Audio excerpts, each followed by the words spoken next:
Mari di sini. Ini terlapornya ya. Saksinya saksinya saksi. Astagfirullahaladzim. Bagaimana Pak? Oke. Assalamualaikum warahmatullahi wabarakatuh. Teman-teman media masih setia menunggu hasil pemeriksaan saksi hari ini. Jadi perlu kami sampaikan bahwa kami baru saja melaksanakan pemeriksaan saksi ya. Yaitu klien kami ada 3 orang yang hari ini diperiksa. Ada satu YouTuber, 1 aktivis, kemudian 1 lagi wartawan ya, Mas Arief. Dan pemeriksaan hari ini didampingi oleh kami selaku tim kuasa hukum dari Roy Suryo CS. Ya, pemeriksaan ini berlangsung 10 jam lebih, ya. Dan ini tidak kalah dengan pemeriksaan Pak Abraham Samad yang juga 10 jam ya. Jadi pemeriksaan hari ini cukup luar biasa ya.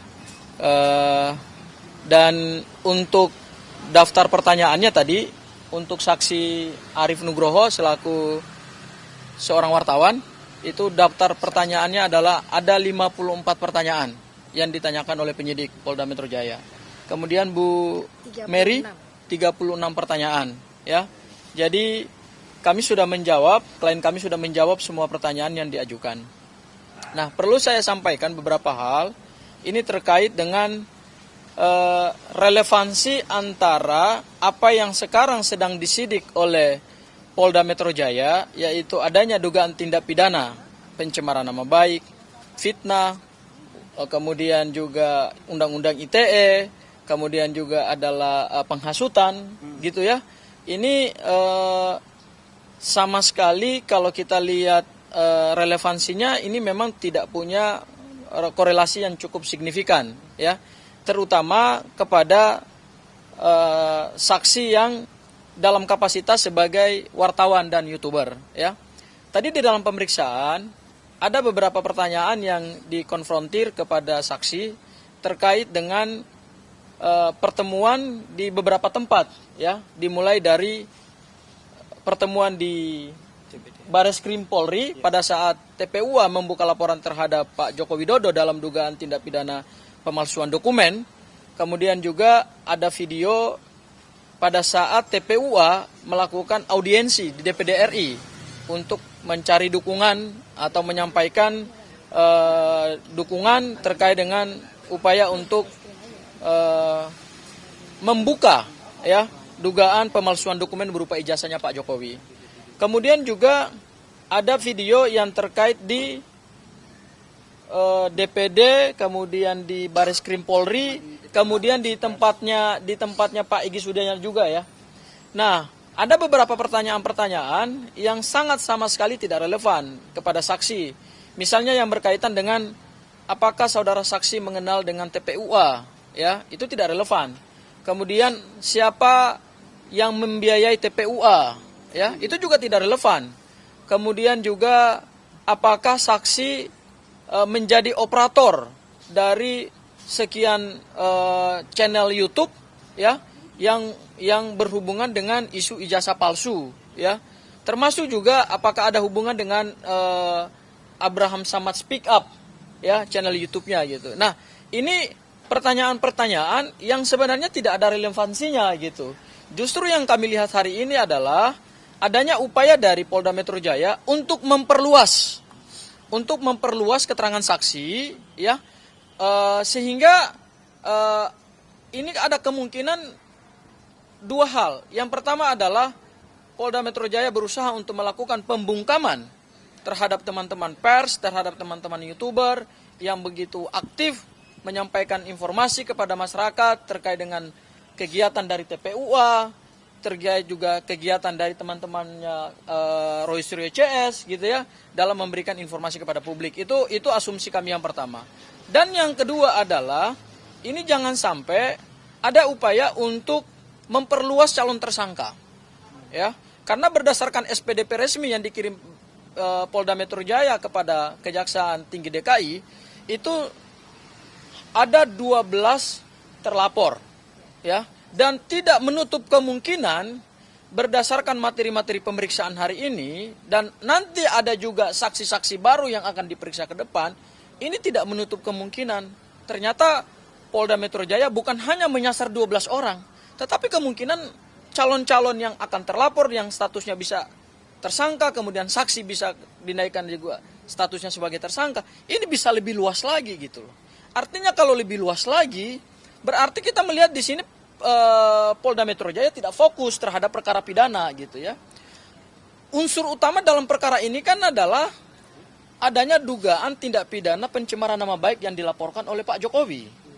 Kalau itu yang dilaporkan, berarti harusnya penyidik Polda Metro Jaya fokus kepada pasal 310, 311 dan 20 pasal 310, 311 KUHP ya, dan kemudian pasal 27A Undang-Undang ITE yang berkaitan dengan fitnah dan pencemaran nama baik di dalam Undang-Undang ITE. Nah, kalau penyidik mau fokus saja di laporannya Pak Jokowi ya, yang merasa dirinya dihinakan, direndahkan itu ya, menurut saya tidak perlu lagi memperluas saksi gitu ya, klaster saksi. Karena sekarang bukan hanya aktivis, bukan hanya akademisi yang diancam kemerdekaannya, tetapi yang sekarang terjadi adalah ini teman-teman wartawan ditarik, kemudian teman-teman YouTuber juga ditarik.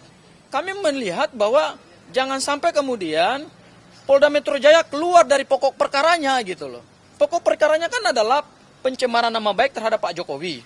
Dan hari ini kami merasakan betul ya, ada perluasan pemeriksaan secara material ya. Dari yang tadinya adalah pencemaran nama baik, sekarang larinya kemana-mana nih, menyasar YouTuber. Jadi kalau ada YouTuber mengunggah suatu informasi yang dia rekam di suatu tempat, kemudian itu dianggap melakukan pencemaran, penghinaan, kemudian mengadu domba masyarakat. Wah, ini bahaya ini untuk kebebasan dan kemerdekaan kita dalam menyampaikan informasi publik, kebebasan kita berpendapat. Hari ini kami sebagai kuasa hukum Roy Suryo CS baru merasakan dan melihat materi pemeriksaan. Selama ini kami belum tahu kira-kira apa korelasi antara saksi dari pihak YouTuber, kemudian saksi dari pihak wartawan, ini apa korelasinya dan apa substansinya. Ternyata hari ini kami baru membaca dan mengalami sendiri proses pemeriksaan itu. Kami melihat bahwa Polda Metro Jaya sekarang sedang melakukan perluasan materi ya. Kemudian memperluas klaster pemeriksaan saksi. Dan bisa saja akibat dari perluasan materi penyidikan hari ini, kemudian memperluas klaster saksi, kita takut jangan sampai, kita khawatir jangan sampai ini juga memperluas kemungkinan calon tersangka. Ya. Ini kita sebut ini upaya kriminalisasi ini. Ini benar-benar kriminalisasi. Kalau Polda Metro Jaya betul-betul ingin menyidik dugaan pencemaran nama baik laporannya Pak Jokowi, fokus saja di situ. Nanti kita uji gitu loh. Dalam tahapan penyidikan ini kan kita akan uji alat bukti, ya. Jangan lagi tarik teman-teman yang tidak tahu menahu. Kasihan loh. Ini hari ini Mas Arief ini adalah seorang wartawan yang punya kartu pers yang resmi dan terdaftar di Dewan Pers. Ya, seharusnya berdasarkan Undang-Undang Nomor 40 tahun 1999 tentang kebebasan pers dan berdasarkan MOU kesepakatan bersama antara Dewan Pers dengan Mabes Polri, Bareskrim Mabes Polri terhadap teman-teman wartawan, teman-teman YouTuber, itu kan perlu diklarifikasi dulu, tidak ujuk-ujuk langsung dimintai keterangan gitu terkait dengan berita yang mereka unggah, yang mereka upload gitu. Yang mereka sama sekali tidak mengubah isi berita itu dan mereka tidak dalam kapasitas memberikan pernyataan kepada media gitu. Mereka ini sama seperti teman-teman Kompas, sama seperti teman-teman iNews, sama seperti teman-teman Metro TV, seperti teman-teman TV One, hanya memberitakan saja. Tapi di republik yang hari ini kita sudah merasakan 80 tahun kemerdekaan, memberitakan suatu berita itu bisa dianggap sebagai turut serta. Ini yang kita khawatirkan. Ini kita khawatirkan. Jangan sampai pasal 55 KUHP sebagai pasal turut serta itu digunakan dalam perkara ini gitu. Karena materi pemeriksaannya sudah mengarah ke sana gitu. Dan kami merasa bahwa ini ada upaya kriminalisasi nih. Upaya membungkam kebebasan pers, upaya menutup ruang untuk kita berdialog, kita berdiskusi, kita menyampaikan informasi kepada publik, dan hal itu kami rasakan hari ini pada saat pemeriksaan. Ya, ini tentu yang kita sesalkan. Ya, jadi mudah-mudahan Polda Metro Jaya terbukalah, jangan lagi memperluas perang gitu loh, jangan lagi memperluas area permainan ini gitu loh. Jangan lagi menyeret pihak-pihak yang tidak punya peran, tidak punya kapasitas dalam perkara ini, tapi harus diseret dan dipaksa untuk memberikan keterangan, kemudian keterangannya itu bisa membahayakan dirinya sendiri dan membahayakan orang lain. Padahal kalau kita lihat dari 3 klaster pasal yang dipakai, saya bagi 3 klasternya nih. Klaster pertama adalah delik pencemaran nama baik. Itu pasal 310, 311 KUHP, 27A Undang-Undang ITE. Klaster kedua, itu berkaitan dengan delik dokumen elektronik, pasal 32 dan pasal 35 Undang-Undang ITE. Dan klaster terakhir, ini klaster penghasutan, pasal 160 KUHP dan pasal 28 ayat 2 Undang-Undang ITE. Dari 3 klaster pasal yang sekarang dipakai, ya, 1 klaster relevan, yaitu penghinaan dan pencemaran nama baik. Tapi 2 klaster ini nggak relevan sama sekali. Ya, yaitu siapa yang mengubah dokumen elektronik? Nggak ada yang mengubah dokumen elektronik. Tadi ditanyakan juga kepada saksi kami, apakah dokumen yang atau informasi yang diunggah di YouTube itu diubah nggak? Dilakukan rekayasa nggak? Dimanipulasi nggak? Oh, nggak ada itu faktanya. Ya, jadi nggak kena ini pasalnya. Kemudian yang ketiga, klaster tentang penghasutan. Siapa yang terhasut? Siapa yang melakukan penghasutan? Dan apa akibat dari penghasutan? Karena ini deliknya delik material. Ya, kemudian 28A. Ini kan penghasutan dalam konteks SARA. Nggak ada ini urusannya di situ. Jadi menurut kami, dari hasil pemeriksaan yang kami alami hari ini ada kemungkinan penyidik melakukan perluasan. Dan memperluas saksi, dan kemungkinan juga kalau barang ini naik sampai tahap berikutnya, ini memperluas calon tersangka lagi. Dan ini kriminalisasi. Itu Bang yang bisa kami sampaikan. Ada pertanyaan Bang? Untuk persiapan besok seperti apa? Kalau persiapan besok itu kan jadwalnya Pak Roy Suryo ya, dan Bu Kurnia, ya, dan Rizal Padilla. Jadi ada tiga terlapor yang besok akan diperiksa, dan besok juga akan kami dampingi. Ya, kita akan melihat apa materi yang akan mereka jalani gitu loh, atau materi apa yang akan ditanyakan kepada penyidik kepada mereka gitu. Tapi yang bisa kami update adalah hari ini pertanyaannya seperti itu. Mungkin bisa ditambahkan oleh Bu Mary selaku saksi tadi. Oke, silakan. Assalamualaikum warahmatullahi wabarakatuh. Terima kasih nih rekan-rekan nih udah bisa hadir di sini membersamai kita. Dan saya juga turut terima kasih juga untuk para penyidik tadi yang sudah kooperatif juga terhadap kita dalam kapasitas bahwa mereka mau mendengar, penyidik mau mendengar apa yang kita paparkan, apa yang kita berikan penjelasan, dan mereka tidak terlalu bertele-tele gitu dalam mendengar kesaksian kita. Tapi prinsipnya sama seperti tadi yang rekan saya sudah paparkan, pada intinya adalah kerangka berpikirnya sama seperti itu. Tetapi kita mencoba untuk mempersempit ruang apa-apa yang rencananya mereka akan membuat pelebaran gitu, pengembangan. Jadi alhamdulillah lah sampailah kita pada akhirnya di jam 10 pagi terus berakhir setengah 12 ya. Setengah 12 dimulain 10 jam ya, terus selesai tadi jam 8 dengan 36 pertanyaan, printernya tuh sampai 20 eksemplar, 24 eksemplar. Jadi pertanyaannya sama, tidak jauh beda ya, kapasitasnya sama. Cuma memang area-areanya banyak yang tidak korelasinya tidak seimbang gitu, tidak sama. Penjelasan yang mereka pertanyakan, kebetulan klien saya memang tidak berada di sana gitu. Tapi mereka mencoba untuk mengembangkan sehingga akhirnya mencoba untuk menggiring opini itu dengan satu opini yang akhirnya bisa satu sama lain itu saling berkaitan begitu. Jadi dan mudah-mudahan lah nanti untuk kedepannya saya minta juga sama penyidik jangan mencoba untuk menggiring pertanyaan lah begitu ya, sehingga tidak mempersulit klien-klien kita dalam memberikan penjelasan, pemaparan. Tanyakan saja sesuai dengan peristiwa yang terjadi pada tanggal itu. Kalau ini kan tidak dikembangkan kemana-mana dulu, baru mereka mencoba untuk akhirnya menggali dan lain sebagainya. Mungkin itu saja kali ya. Ada yang mau ditambahin sama klien saya nih, Bu Mary? Oke. Jadi dari surat undangan, surat panggilan itu mengacu pada salah satu podcast tertanggal 22 Januari. Ditulisnya cuma itu. Jadi kami sebagai saksi untuk satu kejadian, yaitu podcast di daerah Jakarta Pusat tanggal 22 Januari 2025. Nah, kalau kita berfokus pada podcast tersebut, tentunya dengan sangat gamblang saya bilang, saya tidak tahu, karena saya memang tidak di tempat, dan saya tidak tahu itu siapa-siapa, saya pun tidak tahu itu linknya yang mana gitu kan. Cuman dalam hal ini, akhirnya di dalam pemeriksaan itu, ada berapa link tadi disebutnya? Pokoknya ada belasan sampai puluhan link YouTube. Yes. Ya, link YouTube termasuk sebentar kalau TV juga ada. TV juga ada, tadi juga disebut beberapa TV. Jadi apa yang disebutkan oleh para aktivis tersebut pada link-link yang udah diambil mereka dari YouTube dan sebagainya, kami diminta konfirmasi apakah paham mengenai ini. Saya bilang saya nggak paham. Soalnya apa? Begitu banyak disebut, banyak sekali bang. Sampai dia, Bu, ini pertanyaan agak panjang ya, dia bilang.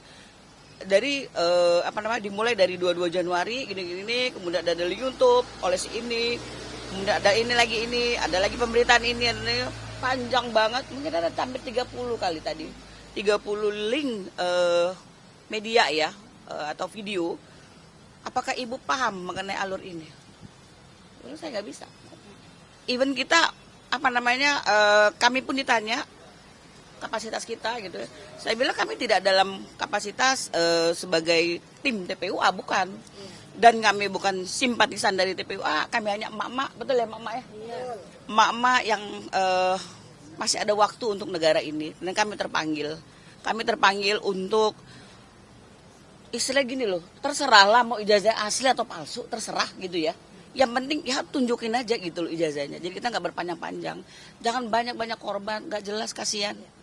Dan satu lagi, yang ngelaporin, kan tadi disebut tuh bang, laporan siapa-siapa, kami nggak kenal. Kami nggak kenal mereka siapa, kami nggak kenal siapa. Cuma satu yang kita kenal, yaitu Bapak Insinyur Joko Widodo. Selebihnya kami nggak kenal. Ada nama ABCD dan lain sebagainya, kami nggak kenal. Jadi saya hanya menjawab sesuai kapasitas kami, terutama kapasitas kami yang membersamai kegiatan ini gitu loh. Tapi selebihnya ya saya cuma menjawab apa yang bisa kami jawab. Ya, bahwa kami adalah emak-emak yang terpanggil untuk negara ini. Demikian. Ada tambahan ini? Ada tambahan? Dari saksi? Ayo, Jurnalis. Ini jurnalis. Ya, sebelumnya saya ucapkan terima kasih kepada teman-teman khususnya iNews dan Kompas TV. Dan saya di sini sebagai jurnalis resmi dari SNN, Satu Indonesia News Network, yang tadi dipanggil menjadi saksi ke dalam. Dan secara pribadi sebenarnya saya tersinggung atas panggilan ini, karena sebagaimana teman-teman di sini sebagai jurnalis juga mempunyai pekerjaan yang sama dengan saya, seharusnya itu sudah ada ruang sendiri untuk para jurnalis bisa meminta klarifikasi, bisa memberikan somasi apabila terdapat video ataupun berita yang dianggap menyinggung orang lain. Dan saya pikir ini semuanya sudah paham soal ini. Tapi akhirnya pada hari ini saya dipanggil untuk 5 video setidaknya. Dan ternyata dari kelima video itu, 3 videonya itu bukan saya ya yang kemudian memberitakan itu, sama sekali tidak ada hubungannya dengan saya. Saya hanya ada 2 video. Dan di dalam video itu pun seperti yang hari ini teman-teman sedang syuting. Seperti saya berbicara, kemudian teman-teman syuting situ begitu saja. Dan kebetulan video itu seperti yang disampaikan oleh Bang Abdul Ghafur tadi, seperti ada pertemuan di DPD RI, kemudian ada Bareskrim. Nah itu. Dan tugas kita sebagai jurnalis ya tentu saja mengabarkan itu. Dan saya dipertanyakan yang agak lumayan menyinggung itu adalah soal pendapat saya, soal apa pendapat saya terkait video tersebut.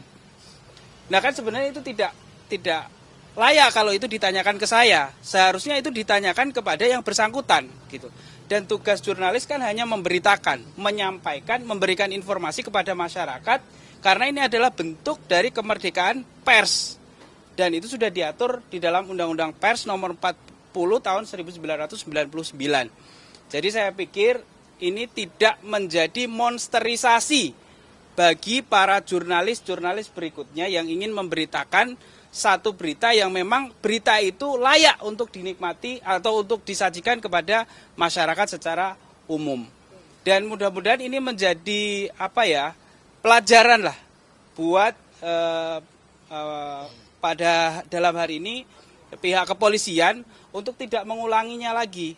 Karena sebagai jurnalis kita sudah punya wadahnya tersendiri untuk menyampaikan keberatan terhadap berita yang kita sampaikan. Mungkin itu aja teman-teman iNews dan Kompas TV serta teman-teman yang lain. Terima kasih. Wassalamualaikum warahmatullahi wabarakatuh.